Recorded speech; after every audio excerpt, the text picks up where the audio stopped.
Kita tuh udah biasa lebih seneng rumah yang rame diisi oleh anak-anak Quran gitu. Iya, iya, iya. Jadi nggak suka rumah yang cuman buat kita doang gitu. Iya, Nah iya. makanya setiap rumah itu di sebelah apartemen 211. Berarti di sini akhwat ya? ya sebenarnya intinya gini sih, sebenarnya saya tuh pengen kalau kita belajar nggak usah jauh-jauh gitu. Dan harus punya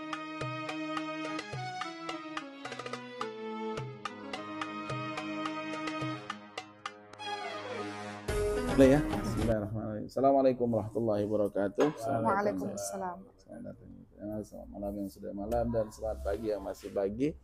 Kita saat ini di sore hari nih, alhamdulillah. Gak nyangka ya, subhanallah, tidak ada yang kebetulan kalau bukan Allah yang ngatur semuanya. Ini bisa hadir di rumahnya Haji Rio sama Umma OSD. Masya Allah. Di Mesir ya. Oh, ini ada Ustadz Ali di sini. Gimana Ustadz? Allah, ini kangen sama beliau nih. Biasa kemarin ketemunya di Turki, nggak sengaja juga. Oh, Masya Allah. Iya, ketemu di Mekah nggak sengaja juga. Nah kalau di Mesir ini benar-benar kita datengin ini. Dahsyat ini, Masya Allah. Emang udah janjian sebelum-sebelumnya nggak jadi terus. Iya, nggak jadi terus ya, Masya Allah. Nah ini rumah ini kok besar banget di sini ya? Enggak, karena sebenarnya memang dia persiapkan rumahnya buat ngaji, Ustadz. Jadi di sini. Jadi sebelah itu selalu biasanya anak-anak Quran selalu ada di situ gitu. Iya. Jadi ini berapa santri di sini nih?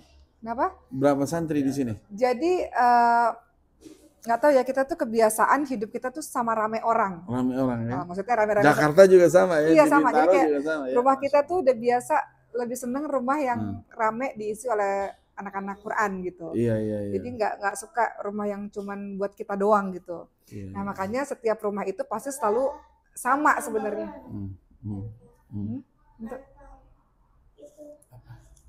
Apa nak? Nampan. Bagus sana. Iya jadi benar sayang. Iya. Jadi pasti kayak rumah di Jakarta sama rumah di sini tuh mirip gitu ya. Miripnya pertama dia pasti harus nggak ada sekatnya. Iya. Kenapa? Karena memang dipersiapkan rumah itu untuk tempat ngaji sebenarnya. Iya. Kemudian yang kedua pasti harus selalu putih. Kenapa? Karena rumah itu dipersiapkan untuk tempat ngaji. Kalau ngaji warna putih itu terang matanya gitu. Masya Allah ini. Makanya lampu tuh jadi penting banget buat kita, karena kalau belajar dan baca Quran tuh harus terang dan menurut kita tuh mesti luas gitu. Dengan cahaya ya. Iya. Pencahayaannya Masya Allah. Jadi di sini hampir ada 50. Enggak. Karena kalau di Mesir ini, kalau santri yang mukim, jadi santri yang mukim ini berapa ya? 20, 40. Ya santri yang mukim berapa Ustaz ya? 50 lah, 50-an. 50. Yang tidur tuh 50, tapi yang pulang pergi ya ratusan. Itu ratusan. Berarti berjalan terus setiap hari. Berjalan terus ya. Untuk hafiz ini. Iya. Ada waktunya, setahun, sebulan, 2 bulan. Oh ya, kalau untuk anak-anak yang beasiswa mereka harus 1 tahun selesai, habis itu mereka harus ngajar. Tapi anak-anak yang lain ada yang program 2 tahun gitu. Ada anak-anak yang nanti kita buka pulang pergi juga setoran Quran. Sebenarnya sih semuanya kenapa dibuat kayak gitu supaya memudahkan kita, karena kan kita juga anak-anak juga Quran juga, saya juga Quran juga. Jadi supaya belajarnya nggak jauh, gurunya aja kita bawa ke sini dan murid-muridnya bareng, bisa belajar bareng gitu. Ini muridnya dari sini, gurunya dari sini juga? Betul. Betul. Ini kan lantai 6. Ini kan apartemen 11 lantai ini. 11 lantai ya? Iya. Iya. Santri kita di lantai 6 dan lantai 10. Lantai 10 ada. Yang Ikhwan di sebelah apartemen 211. Berarti di sini akhwat ya? Ya, sebenarnya intinya gini sih, sebenarnya saya tuh pengen kalau kita belajar nggak usah jauh-jauh gitu. Dan harus punya lingkungan untuk bisa semangat belajar bareng. Makanya dibuatlah kalau di Indonesia pesantren, kalau di sini dibuatlah Baitul Quran ini supaya kita punya partner untuk belajar bareng dan guru-guru mudah kita datengin gitu. Masih namanya Maskanul Hufaz juga ya? Iya. Internasional Mesir. Internasional Mesir ya. Di bawah sekali. Masya Allah. Jadi ya ini gimana cara berdirinya Ustaz? Kok bisa Ustaz Ali bisa membawa beliau berdua ini, gimana ceritanya dengan keluarga gitu? Panjang kayaknya ceritanya ya. Udah cita-cita dari zaman dahulu kala kayaknya. Gimana Ustaz? Pengen dengar dari versi Ustaz juga sih, saya belum pernah dengar. Pasti ada. Ini kok bisa menjadi tempat yang seperti surga gitu, Masya Amin Allah ya. Amin, amin. Dan Ya, memang ini cita-cita Uki ya. Beliau di antara visi dalam membangun mendirikan Masjidil Wafat itu, beliau ingin menduniakan Al-Quran. Al-Quran itu menjadi apa? Kader-kader Quran yang mendunia.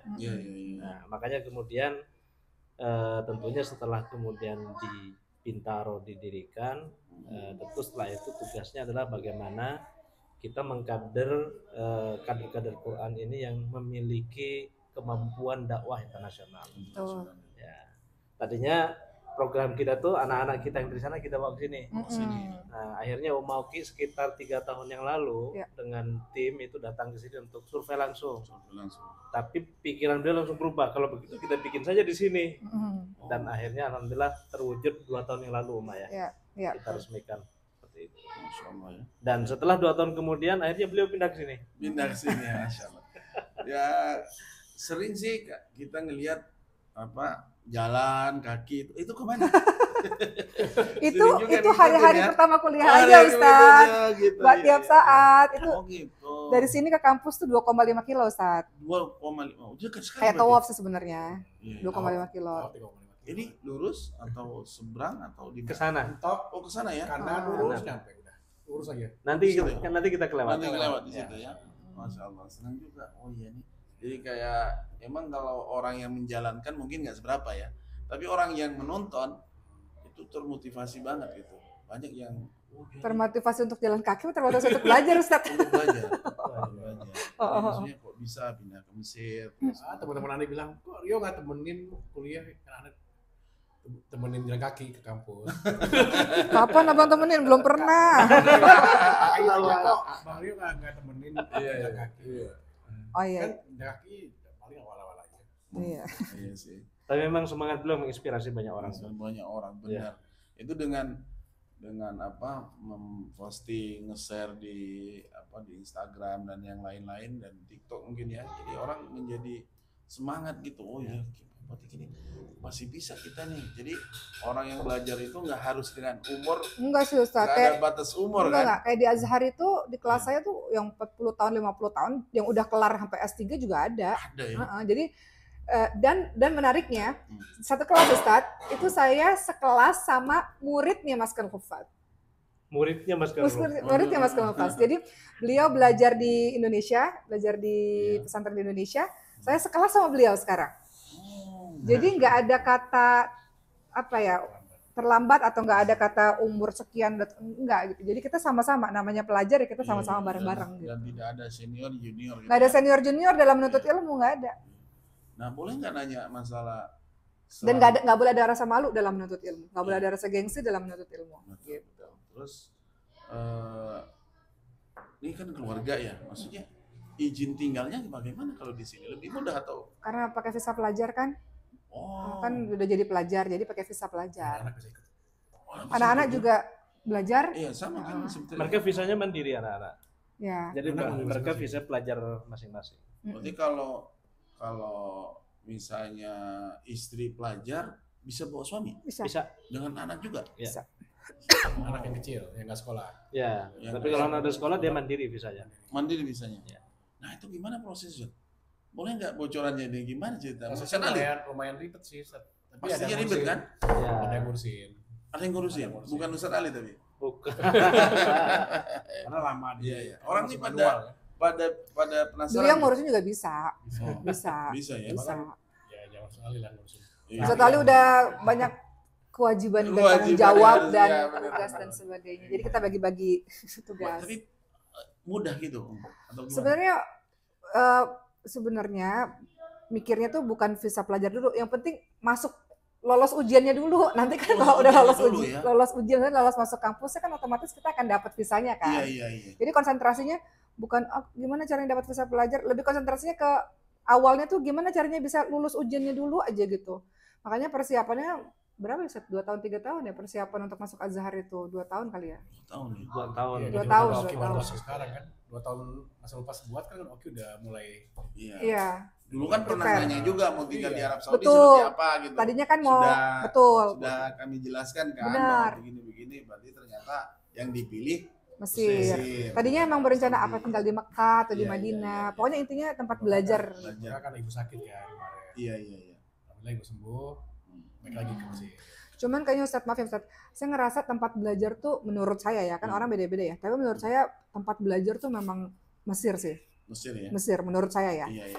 Dengan masyaikh yang luar biasa, keilmuan yang luar biasa, mencari apa aja ilmu, khususnya ilmu agama tuh Ada di sini. ada gitu. Jadi menurut saya sih bagaimana kalau di Mekah mungkin beda ya, ada agak ini ya, berbeda, orang-orangnya juga berbeda ya. saya ngerasa semangat Lebih belajar, individu banget kalau di Arab Saudi. Lingkungannya sebenarnya lingkungan belajar sih ya kayaknya kuat banget di sini belajarnya. Mereka gila belajar banget Ustaz.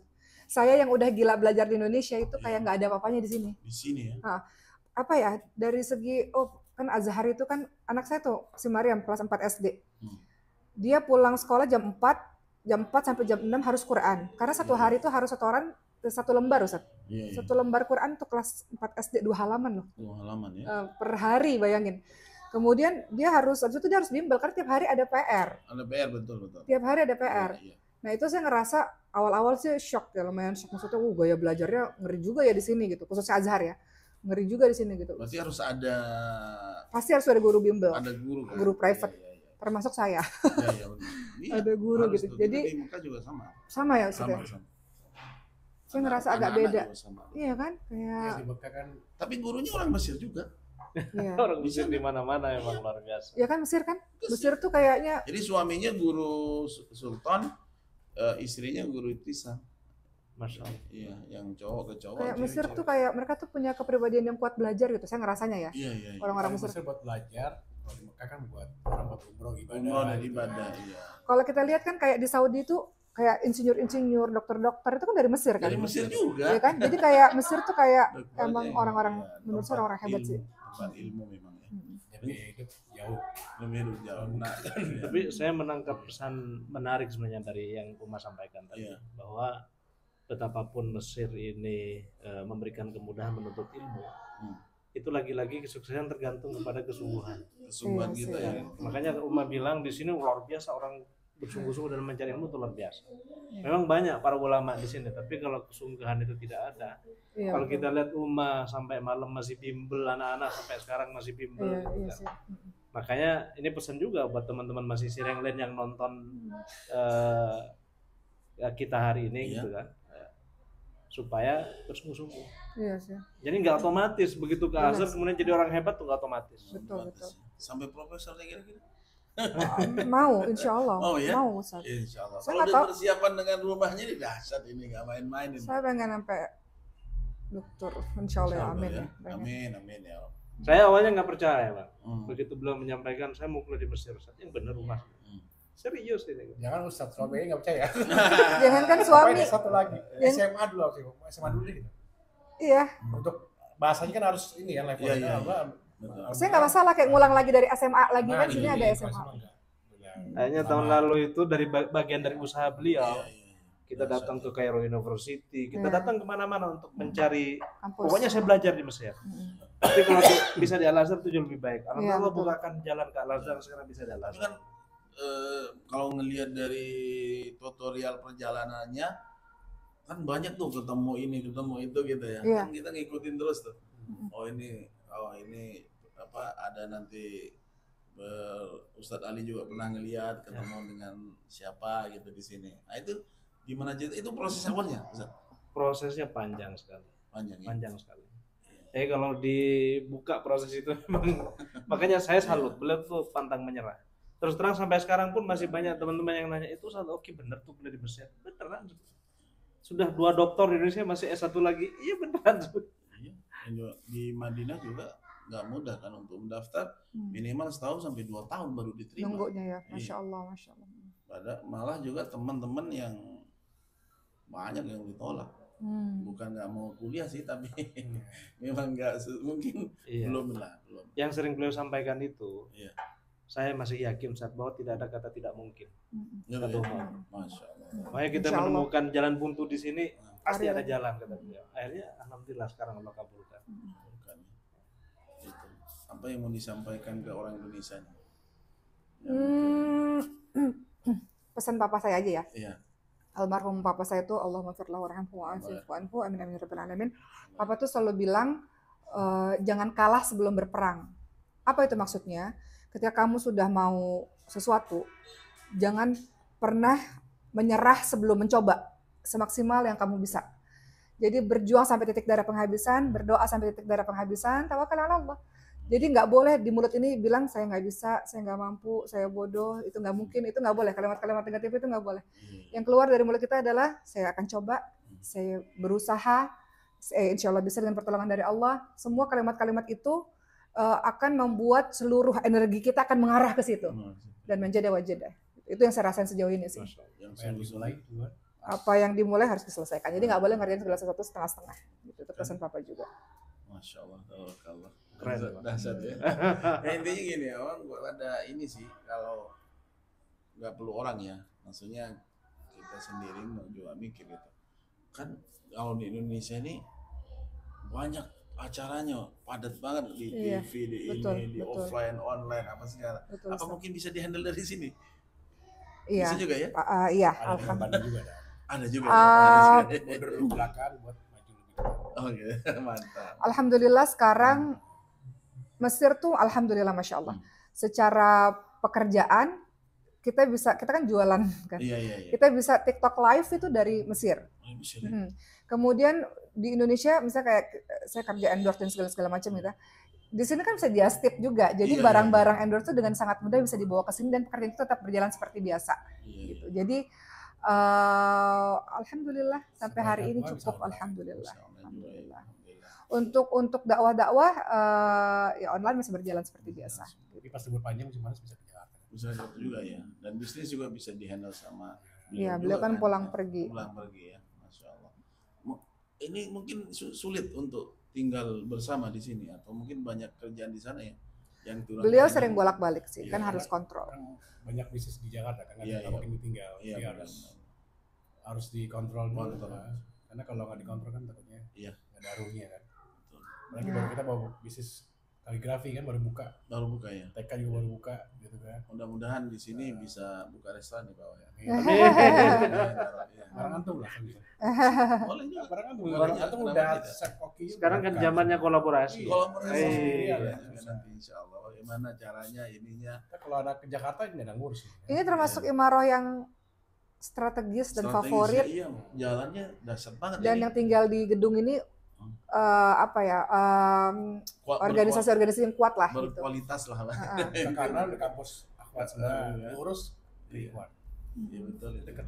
Tapi emang sayang kalau sampai di sini dilewatkan atau mungkin di sebelah juga bisa. Betul. Yang udah tutup. Ya, butuh partner lah. Partnernya. Bismillah insyaallah. Terima kasih. Sama-sama. Terima kasih, masya Allah, tabarakallah. Ini sudah diterima di sini dengan Haji Rio juga, masya Allah, tabarakallah. Sampai dijemput tadi, aduh nggak. Masya Allah, alhamdulillah. Mudah-mudahan ini bermanfaat banget insya Allah. Amin. Jadi motivasi bagi teman-teman semua. Mungkin dari Malaysia, Singapura, Brunei kan pasti ada juga tuh ya. Di sini juga rame ya. Banyak Ustaz. Banyak ya. Orang Indonesia 19.000. 19.000 orang ya. Banyak banget. Masya Allah. Izin nanti. Aku malah sering undangan dari Indonesia semua. Indonesia semua ya? Iya. Mau dimasukin YouTube insya Allah mudah-mudahan bermanfaat ya. Amin. Terima kasih. Salam sama istri tadi. Oh iya. Salam dari istri Sultan tadi. Iya. Mau nggak mampir kemarin gitu. Sekarang Sultan udah bisa bawa mobil sendiri. Masya Allah. Dulu kan nggak boleh, sekarang udah boleh alhamdulillah. Jadi kalau mau butuh apa-apa. Anaknya Ustaz sekolah di mana? Di International School ya? Yang perempuan. American School bukan sih? Bukan. Yang perempuan di Al-Batul namanya. Oh itu internasional bukan? Internasional, ada Arabnya juga dan yang lainnya. Ya Arab. Intinya sekolah di Mekah kan gitu. Kalau di Sultan sekarang udah di Hukumah. Di sekolah Arab beneran. Oh, masya Allah, masya Allah. Ilmu-ilmu yang didapat dari SD itu, masya Allah, bisa dibawa ke situ. Kadang ustadznya Sultan yang ngajarin bahasa Inggris, masya Allah. Jadi mungkin beda ya kata ini. Tapi itulah Sultan nggak masalah katanya. Sultan sekolah di mana aja, yang bekal untuk dasarnya itu ada. Gitu. Insya Allah nanti ya bisa lanjut ke yang lebih lagi. Insyaallah. Mudah-mudahan bisa di Madinah. Ya Rabb. Amin ya Rabb. Oh, pengen dia Madinah. Amin. Padahal di Mekah double Quran, tapi pengen ke Madinah ya. Iya, Madinah biasanya Iya. lebih berat kalau di Iya. Madinah. Maksudnya kalau di Mulkul Mekah lebih Mudah, iya. Iya. Oke, terima kasih. Terima sudah kasih. memberikan waktunya. Dan insya Allah mudah-mudahan bermanfaat. Amin Assalamualaikum ya Allah. warahmatullahi wabarakatuh. Waalaikumsalam.